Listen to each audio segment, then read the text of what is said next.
Hello student, मैं हूँ रीना। आप देख रहे हो रीना एकेडमी चैनल। आप सभी का मेरे चैनल में स्वागत है। तो मैं अपने आज के इस वीडियो में आपके लिए लाई हूँ एनसीईआरटी क्लास 4th हिंदी की बुक रिमझिम का लेसन नंबर 8, जिसका शीर्षक है यानी नाम है कौन। और बच्चों, ये एक कविता है। इस कविता के कवि हैं यानी इसके रचयिता हैं श्री सोहनलाल द्विवेदी जी। तो ये जो कविता है ये एक चूहे के ऊपर लिखी गई है। तो आइए हम इस कविता को पढ़ते हैं और इसके कुछ कठिन शब्दों का अर्थ भी बीच बीच में आपको हम समझाते हुए चलेंगे। तो आइए हम शुरू करते हैं। किसने बटन हमारे कुतरे, किसने स्याही को बिखराया, कौन चट कर गया दुबक कर, घर भर में अनाज बिखराया। तो बच्चों, कुतरे मतलब होता है काटना, बिखराया मतलब फैलाया। ठीक है।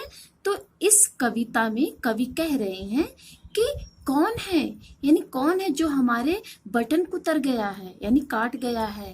कौन है जो स्याही को पूरे घर में बिखरा दिया है। और कौन चट कर गया दुबक कर, यानी कौन दुबक कर धीरे से छिप करके पूरा चट कर गया यानी खा गया है। और घर भर में अनाज को कौन है जो बिखरा गया है। आगे है, दोना खाली रखा रह गया, कौन ले गया उठा मिठाई, दो टुकड़े तस्वीर हो गई, किसने रस्सी काट बहाई। यानी इसमें कवि कह रहे हैं कि दोने में मिठाई रखी थी, कौन है जो मिठाई को उठा के लेके चला गया और दोना खाली रह गया। टुकड़े जो तस्वीर है उसकी दो टुकड़े हो गई और किसने रस्सी को काट करके बहाई यानी फेंक दी है। आगे है, कभी कुतर जाता है चप्पल, कभी कुतर जूता है जाता, कभी खलीता पर बन आती, अनजाने पैसा गिर जाता। तो बच्चों, खलीता मतलब होता है थैला यानी बटुआ। आगे कवि कह रहे हैं कि कौन है जो कभी हमारे चप्पलों को कुतर जाता है यानी काट जाता है, और कभी जूतों को भी कुतर देता है यानी काट देता है, और कभी कभी जो बटुआ है जो थैला है उस पर बनाती है यानी बटुए को थैले को काट देता है, जिससे अनजाने यानी बिना जाने ही हम नहीं जान पाते हैं और हमारे बटुए से पैसा गिर जाता है।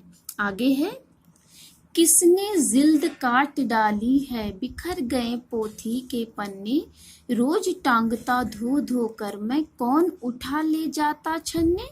यानी आगे कवि कह रहे हैं कि कौन है जो हमारी किताब की जिल्द को काट दिया है।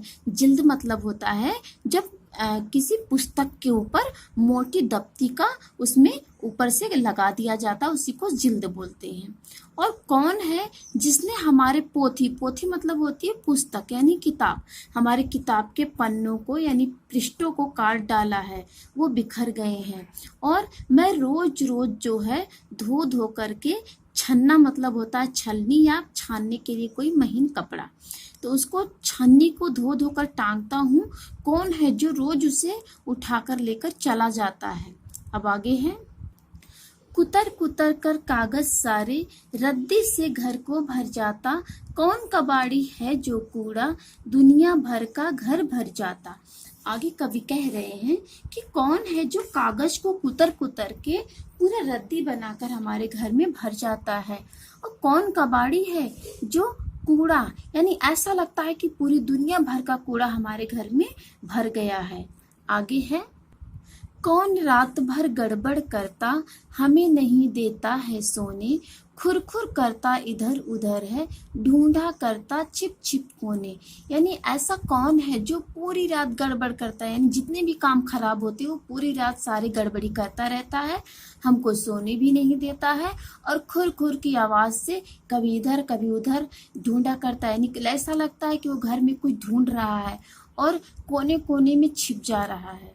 अब आगे है, रोज रात भर जगता रहता, खुरखुर इधर उधर है धाता, बच्चों उसका नाम बताओ, कौन शरारत यह कर जाता। तो देखिए बच्चों, धाता मतलब होता है दौड़ना। अब आगे इसकी अर्थ समझते इसका। रोज रात भर जगता रहता है यानी पूरी रात वो जागता रहता है, और खुरखुर की आवाज से कभी इधर कभी उधर दौड़ता रहता है। तो बच्चों, आप उसका नाम बताइए कि ये शरारत पूरे घर में कौन फैला रहा है, कौन कर रहा है, सारी गड़बड़ियाँ किसके वजह से हो रही है। तो बच्चों ये थी कविता और इसका अर्थ था। अब हम इसके अभ्यास प्रश्नों को करेंगे। तो देखिए इसमें है पहला प्रश्न कविता से, कविता पढ़कर बताओ कि वह शरारती जीव घर में कहाँ कहाँ गया। तो इसका उत्तर होगा बच्चों, यह शरारती जीव घर के हर कोने कोने में गया। ठीक है बच्चों, अब आगे है प्रश्न है, किस तरह की चीजों का सबसे ज्यादा नुकसान हुआ। इसका उत्तर होगा अनाज, पुस्तक तथा जूता चप्पल, बिजली के तारों का ज्यादा नुकसान हुआ। अब अगला प्रश्न है, कविता में बहुत से नुकसान गिनाए गए हैं, तुम्हारे हिसाब से इनमें से कौन सा नुकसान सबसे बड़ा है, क्यों।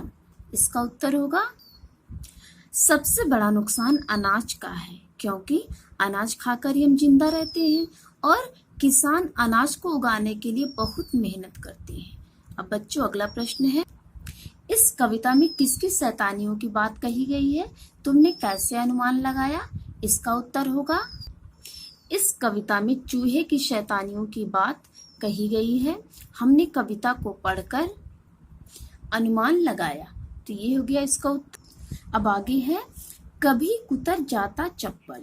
तो शरारती जीव ने बहुत सारी चीजों को कुतरा, बिखराया और काटा।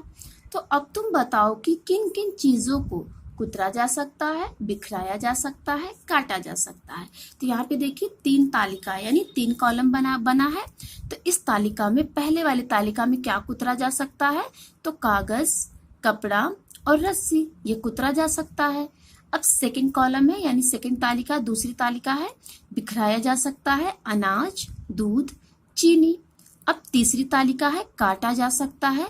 इस वाले कॉलम में क्या भरेंगे, बिजली का तार, जूता और बैग। ये हो गया। अब नेक्स्ट है कबाड़ का हिसाब। कबाड़ी क्या क्या सामान खरीदते हैं। तो इसका उत्तर होगा बच्चों, कबाड़ी रद्दी, कागज, अखबार, प्लास्टिक तथा लोहे तांबा का सामान खरीदते हैं।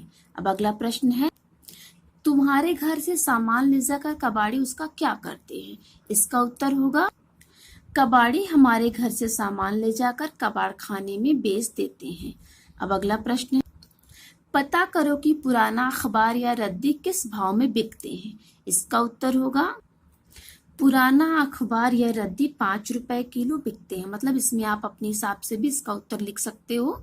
आप पहले पता कर सकते हो जाके किसी कबाड़ी के यहाँ कि कितने रुपए किलो पुराने अखबार या रद्दी को वो खरीदते हैं, तो उस हिसाब से भी आप इसमें अपना उत्तर लिख सकते हो। अगला प्रश्न है, अगर कबाड़ी तुम्हारे घर का कबाड़ न खरीदे तो क्या होगा।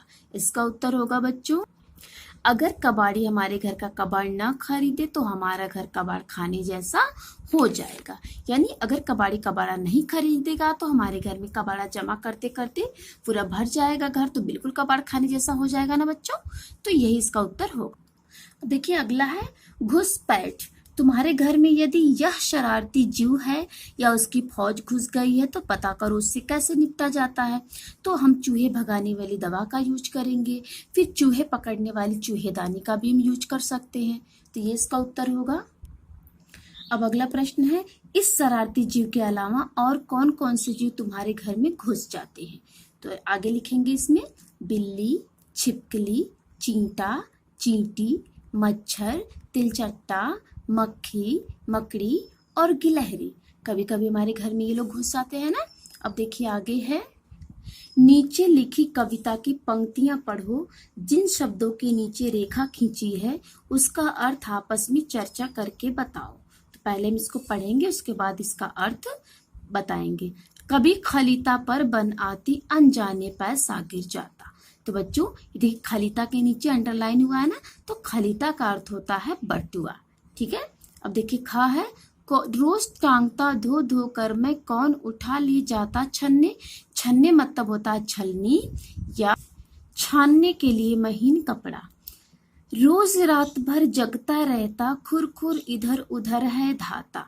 तो धाता का अर्थ होगा दौड़ता यानी दौड़ना। ठीक है बच्चों, तो हमारा ये लेसन उसका प्रश्न अभ्यास भी कंप्लीट हो गया।